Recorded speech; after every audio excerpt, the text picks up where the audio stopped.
Isang mapagpalang araw po mga kaparehas.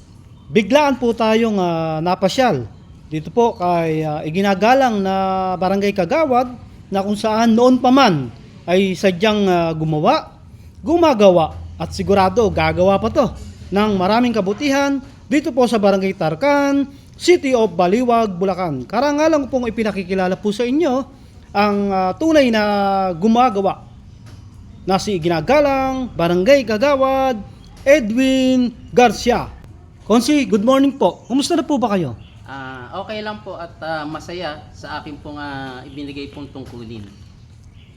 Konsi, alam po namin na kayo po ay laging number 1 po bilang Barangay Kagawad na kung saan po ay napakarami pong talagang nagmamahal at sumuporta po sa inyo.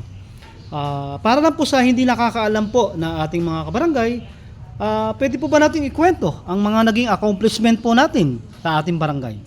Opo, nagpapasalamat po ako una-una po sa Panginoon Diyos, siyempre po sa aking mga kabarangay.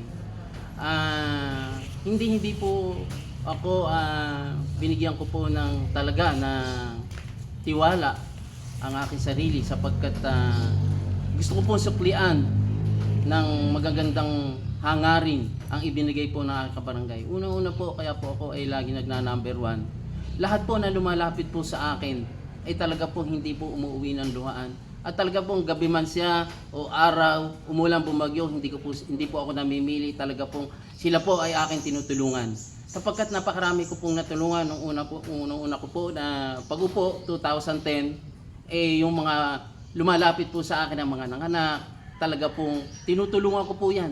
Ako pa po mismo ang lumalakad, inilalapit ko po yan sa mga ahensya po ng ating mga bayan ng Baliwag, na ngayon po ay Baliwag City na po, na kung saan po ay hindi na po sila nagbabayad.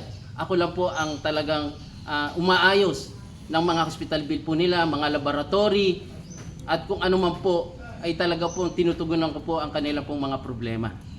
Wow, napakahusay naman ng ating Barangay Kagawad na kung saan talaga namang naramdaman ng mga taga-Barangay Tarcan ang kanya pong malasakit. Konsi, bukod po ba sa nabanggit nyo pa po na yan, meron pa po ba tayong ibang mga naitulong o naging accomplishment sa ating mga kabarangay? Meron po. Una-una po, nais ko po magpasalamat po sa lahat-lahat po ng tumulong. Kundi po dahil sa kanila, hindi ko po matutulungan po ang aking kabarangay sa mga eskolar. Kaya po sa aking pong kaibuturan pong puso, ay nagpapasalamat po ako sa kanila ng napakarami. Una-una po, Diyos na po ang bahala sa kanila na isukli kung ano man po ang igaganti po sa kanila ng ating Panginoon Diyos. Konsi, ito pong tanong ko po sa iyo, bagaman na medyo malabo o malinaw sa iba, kung matutuloy po ba ang barangay election this coming November 2, kayo po ba ay muling lalahok o babalik na lang po sa normal na pamumuhay? Ako po babalik at gusto po muling maglingkod para maipagpatuloy ko po ang aking magandang hangarin at layunin sa aking kabarangay. Wow, ayos Konsi, this is your time. Kung nanonood po ba ngayon ang ating mahal na mga kabarangay, particular po dito sa Barangay Tarcan, mensahe nga po para sa kanila.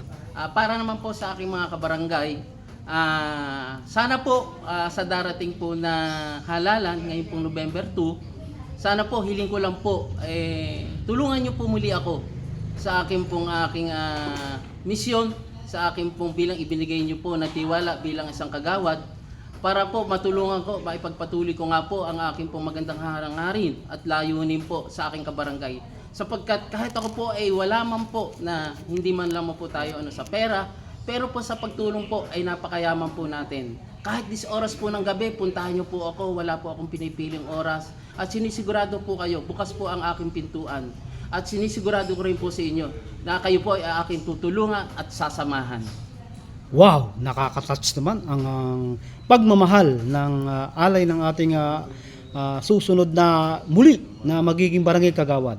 Siya po ngayon ay incumbent pong Barangay Kagawad na kung saan po ay patuloy at tuloy-tuloy na paglilingkod ang kanyang ginagawa sa kanyang mga kabarangay. Konsi, kanino po ba kayong partido o sino po ba ang inyong magiging punong barangay na kamiyembro? Siyempre po, unang-una po, siyempre po, ang aking pong kumare na ngayon po ay siya po ay nakaupo na bilang isang kagawad po na siya po ngayon ay last term, siya po ay hahantong na po sa mas mataas na level. Sapagkat naniniwala po ako na mapakalaki po na maitutulong nito sa aking kabarangay na ang aking pong kumare na si Kusihala Nelia Alejandro. Wow, napakaganda po ng ating mensahe. Mga kaparehas, muli po ang ating pong nakapanayam. Ang tunay na gumawa, gumagawa, at sigurado gagawa pa to ng maraming kabutihan at malasakit sa kanyang mga kabarangay.